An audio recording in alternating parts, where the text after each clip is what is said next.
Muchas gracias, diputado. A continuación, hago uso de la voz para formular las preguntas respectivas. De nueva cuenta, le doy la bienvenida, señor Coordinador General Jurídico, doctor Ricardo Humberto Hernández León. Sea usted bienvenido a esta representación popular. Desde su inicio, la presente administración, en correspondencia con lo que fue su emblema electoral, ha hablado de una transformación en varios rubros de la administración pública. Incluso se ha calificado a sí misma como una nueva gobernanza.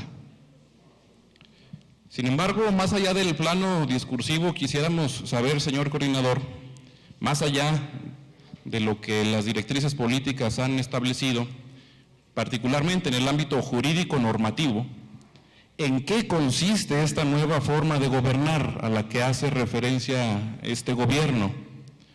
Saber si esta referencia comprende también una reconfiguración del entramado normativo que rige la administración pública y cómo se ha llevado a cabo. Si desde la Dirección de Estudios Legislativos de la dependencia a su cargo se ha realizado alguna modificación a la estructura orgánica gubernamental y si ello implica o no la modificación de leyes que regulan el ejercicio del poder público depositado en el Ejecutivo.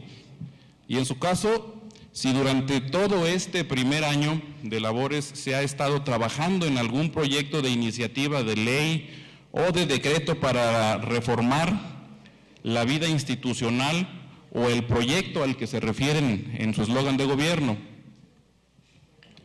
Hace referencia en su exposición inicial, señor coordinador, a una reforma a la ley orgánica del municipio de Zacatecas para obligar a los municipios a contar con una, cito textual, instancia municipal para las mujeres. Así dice la iniciativa. Le pregunto sobre este tema, coordinador, ¿qué semejanzas tiene dicha iniciativa? Me refiero a la iniciativa de reforma a la ley orgánica del municipio, con la reforma a la Constitución Política del Estado que envió a este poder legislativo el exgobernador Alejandro Tello en el 2019 y que fue publicada el 11 de agosto del 2021. ¿Qué semejanza tiene con la que mandó el titular del Ejecutivo actual? En meses pasados, señor coordinador, se hizo llegar a esta legislatura una solicitud de desincorporación para enajenar el Hospital de la Mujer en Fresnillo al IMSS Bienestar. Sin embargo, el gobierno del Estado adquirió dicho inmueble se adquirió bajo el esquema de donación con una cláusula de reserva para que dicho inmueble fuera destinado para un Hospital de la Mujer. La violación a dicha cláusula hubiera dado lugar a una solicitud de reversión por parte de la ciudadana que realizó la donación al gobierno estatal. Sabemos que ante este escenario el gobierno estatal optó por una figura de comodato o préstamo. Sobre esto le pregunto, señor coordinador, ¿por cuánto tiempo se formalizó dicho comodato? En otro tema, coordinador, en el informe se señala que la plantilla de trabajadores activos se redujo a 8,737, 1,150 plazas activas menos, según se informó en la comparecencia días pasados por la Secretaría de Administración. La consecuencia de esta reducción en el número de servidores públicos ha traído consigo cientos de procedimientos de baja, ya sea por renuncias, terminaciones de contratos, convenios, despidos, entre otras vías. Esto ha provocado naturalmente que el gobierno estatal enfrente múltiples procesos jurídicos de naturaleza laboral y administrativa, debido a inconformidades que los trabajadores que han sido cesados han presentado en distintas instancias. Tenemos conocimiento de que toda esta estrategia o parte importante de ella ha sido desplegada desde un área de la dependencia a su cargo, a la que muchos trabajadores se refieren como Dirección de Asuntos Laborales. Sin embargo, no advertimos ninguna modificación al reglamento interior de la coordinación jurídica, por lo menos no en las versiones publicadas en el periódico oficial del gobierno estatal. Al respecto le preguntaría, señor coordinador, primeramente si dicha dirección existe y, de ser el caso, si cuentan con el organigrama debidamente aprobado por la Secretaría de la Función Pública, que es la legalmente autorizada para hacerlo, y la respectiva modificación al reglamento interno de la dependencia que regule la actuación de esta nueva dirección. También le pregunto bajo qué criterios ha actuado para seleccionar a los servidores y servidoras públicas que son merecedores de continuar con sus labores. Continuando, señor coordinador, en el cuestionamiento que le hacía en relación a las facultades y atribuciones que se han estado delegando por esta nueva unidad administrativa, que se presume la existencia en la dependencia a su cargo, vuelvo al primer cuestionamiento. Le preguntaría primeramente, coordinador, si dicha dirección existe y, de ser el caso, si cuentan con el organigrama debidamente aprobado por la Secretaría de la Función Pública y la respectiva modificación al reglamento interior de la dependencia a su cargo que regule la actuación de esta nueva dirección. Le preguntaba también, coordinador, bajo qué criterios ha actuado la dependencia a su cargo para seleccionar a los servidores públicos que son o han sido merecedores de continuar en sus labores. Le pedía también que nos describa cuál es el procedimiento que ha seguido en estos casos, señor coordinador. Serían estas mis preguntas.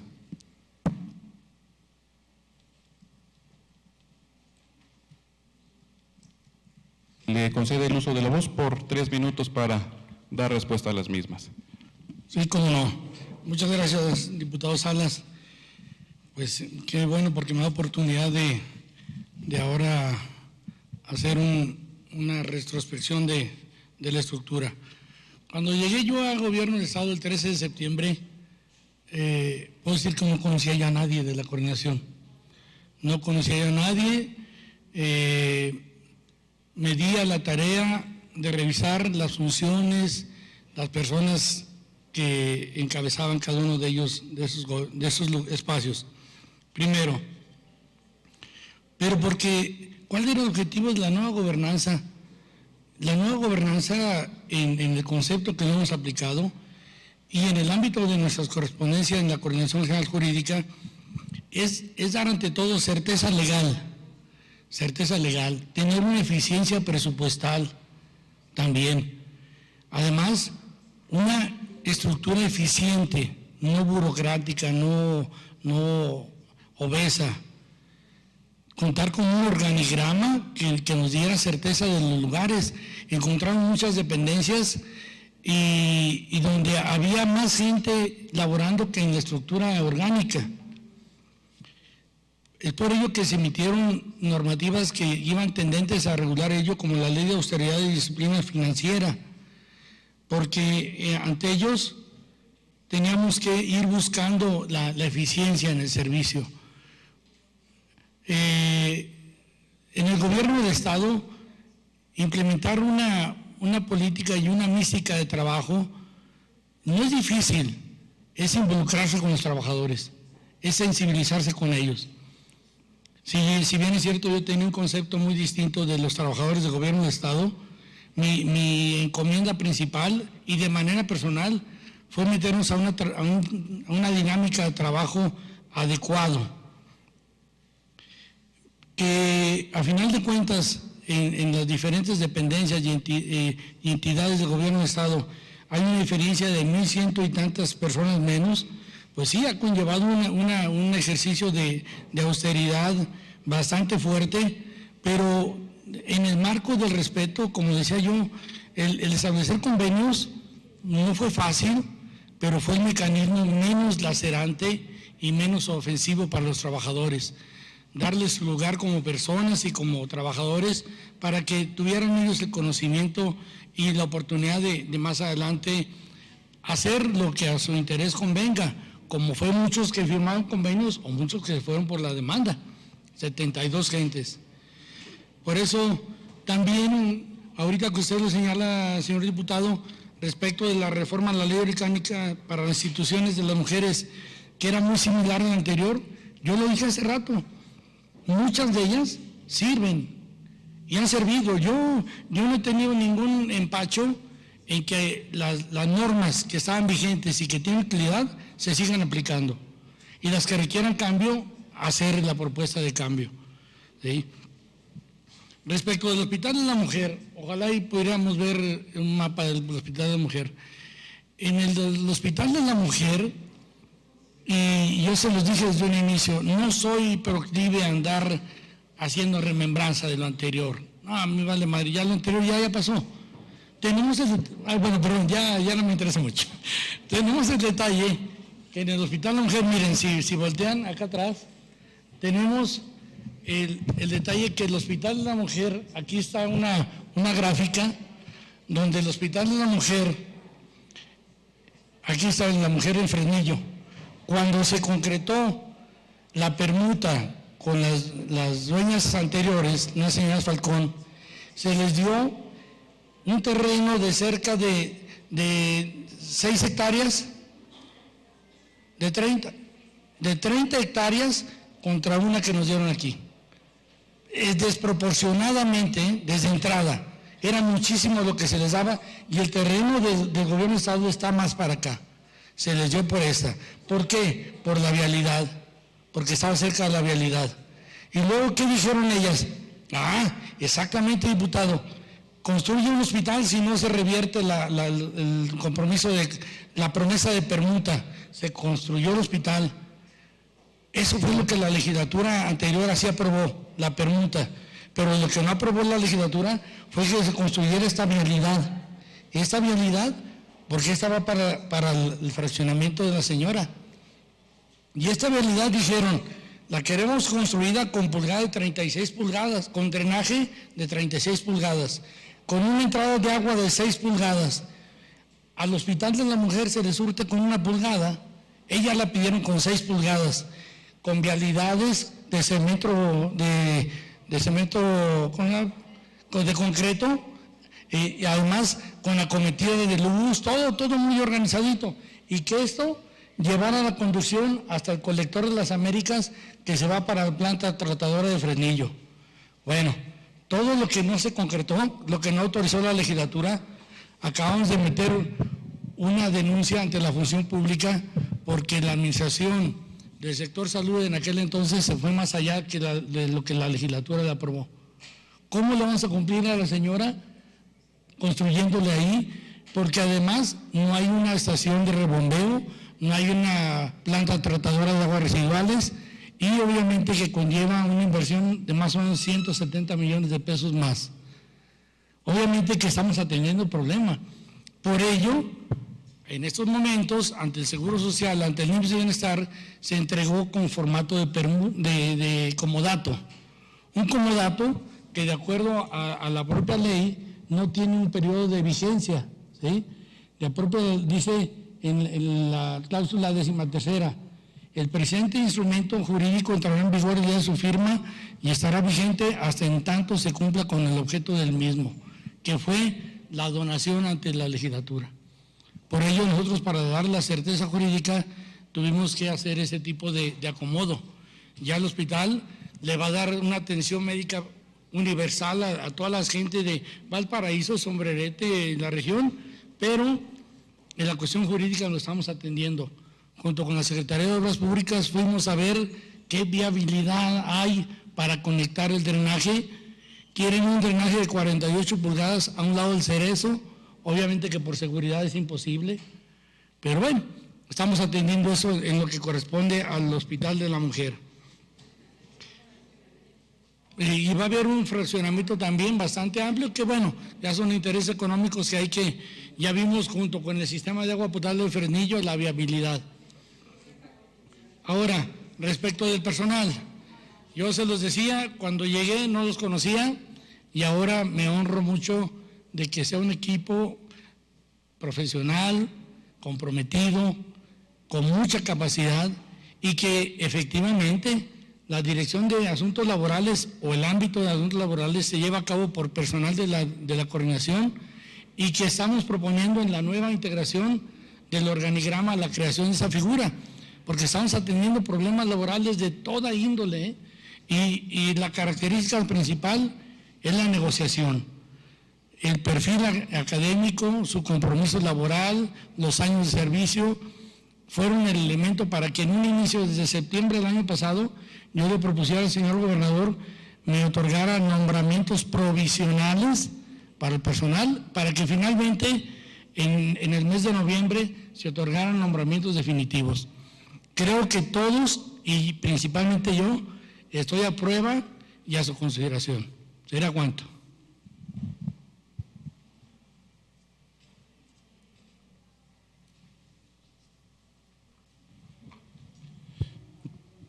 Muchas gracias por sus respuestas, señor coordinador. Reconocemos muchos, coordinador, en usted a uno de los funcionarios mejor evaluados en el gobierno de David Monreal Ávila. Conocemos de su capacidad, de su trayectoria, de su profesionalismo y, como lo dijo usted, también del gran equipo que lo respalda.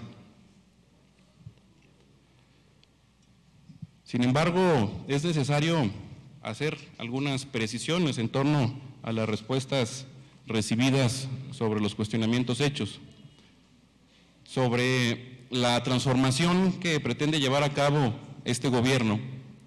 Al menos en el sistema estatal normativo no se ha visto reflejada, señor coordinador, pues el Ejecutivo solo ha remitido a esta legislatura 6 iniciativas de reforma a leyes vigentes. Claro, sin contar las que son de carácter obligatorio, que están contenidas en el paquete económico, con su respectiva miscelánea fiscal, y tampoco estamos considerando el Plan Estatal de Desarrollo. Tampoco estamos considerando la solicitud de autorización para la donación del Hospital de la Mujer de Fresnillo, que entiendo los motivos que incidieron en la necesidad de optar por esta figura jurídica por parte del gobierno del Estado. Los entendemos y no los cuestionamos. Únicamente señalábamos las dudas que prevalecieron porque fue esta legislatura quien recibió la solicitud de desincorporación para la enajenación de dicho inmueble. Dice también el artículo 1887 del Código Civil del Estado de Zacatecas que si no se ha determinado o el uso o el plazo del préstamo, el comodante podrá exigir el bien cuando le pareciere. Así lo dice la ley. En este sentido, entendemos, como lo he dicho ya, las necesidades y los motivos que orillaron al gobierno estatal a construir esta figura jurídica. Y finalmente, señor coordinador, la presentación de estas 6 iniciativas de reforma que a juicio de varios no trastocan de manera profunda la actuación de la administración pública estatal. De esas 6, coordinador, la iniciativa de reforma a la Ley Orgánica del Municipios, consideramos muchos, constituye un modelo regresivo al que fue aprobado en la administración pasada, además de que excede nuestras facultades legales y trastoca al principio de libertad constitucional del que gozan los municipios. No es lo mismo que lo ordene la Constitución, que solo puede ser reformada por el constituyente, del que también forman parte los municipios, a que le ordene una ley secundaria.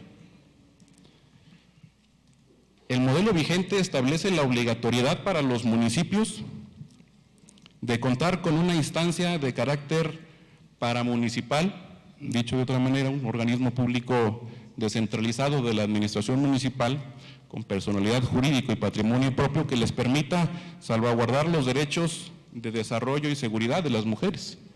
Esa es la constitución jurídica que quedó establecida a nivel de la constitución política del Estado.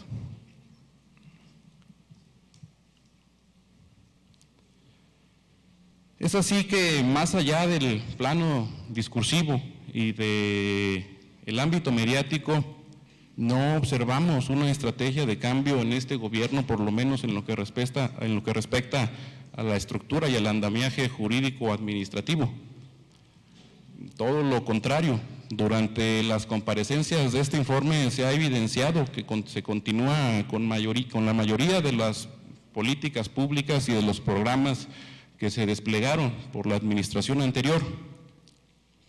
Por mencionar un dato, señor coordinador, en el primer año de la administración pasada se presentaron 4 iniciativas de reforma a la Constitución local, 16 nuevos ordenamientos legales y 8 iniciativas de reforma que impactaron en 14 leyes. Es decir, en aquel momento sí se dio lugar a una nueva reconfiguración del gobierno, incluyendo una nueva ley orgánica de la administración pública, donde se hizo patente toda una reingeniería institucional que caracterizó a una administración pública. No pasaron ni 60 días cuando tenía ya el Poder Legislativo la propuesta del entonces gobernador. Por otro lado, coordinador, en lo relativo a la reducción de trabajadores del gobierno del Estado, nos preocupa que, a dicho de los propios trabajadores, se han realizado algunos procesos a la sombra de una alarmante vulneración a los derechos humanos de todas aquellas personas que han sido dadas de baja.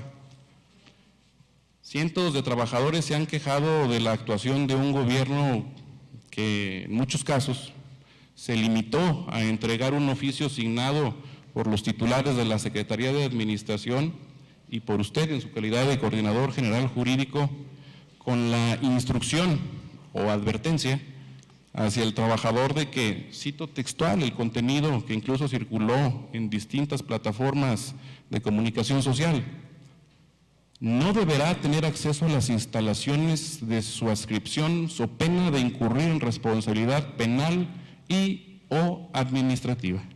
Ese fue el oficio o el comunicado que se les entregó a varios trabajadores y trabajadoras. Es por ello que, tal como se lo señalamos a la secretaria de Administración en días pasados en su comparecencia ante este Poder Legislativo, señor coordinador, exhortamos nuevamente a este gobierno a que se conduzca con respeto absoluto a los derechos humanos de los trabajadores y las trabajadoras del Poder Ejecutivo y que ciñan su actuación a lo que establece la ley, particularmente en lo que tiene que ver con materia laboral, de los derechos de los trabajadores y trabajadoras del gobierno del Estado. Cuente usted también, señor coordinador, con la voluntad del grupo parlamentario del PRI para acompañar los esfuerzos que hace la Coordinación General Jurídica a su cargo para iniciar ya en lo inmediato la transformación de la vida institucional del Poder Ejecutivo. Estamos conscientes que las nuevas realidades requieren definitivamente nuevos esquemas de colaboración y de trabajo. Estamos listos, nos declaramos listos desde el pasado 8 de septiembre de 2021 para iniciar la colaboración y el trabajo de manera conjunta con el Poder Ejecutivo, y seguirá contando con esa misma voluntad los años o el tiempo que la gente desee que sigamos aquí. Muchas gracias, coordinador. Muchas gracias.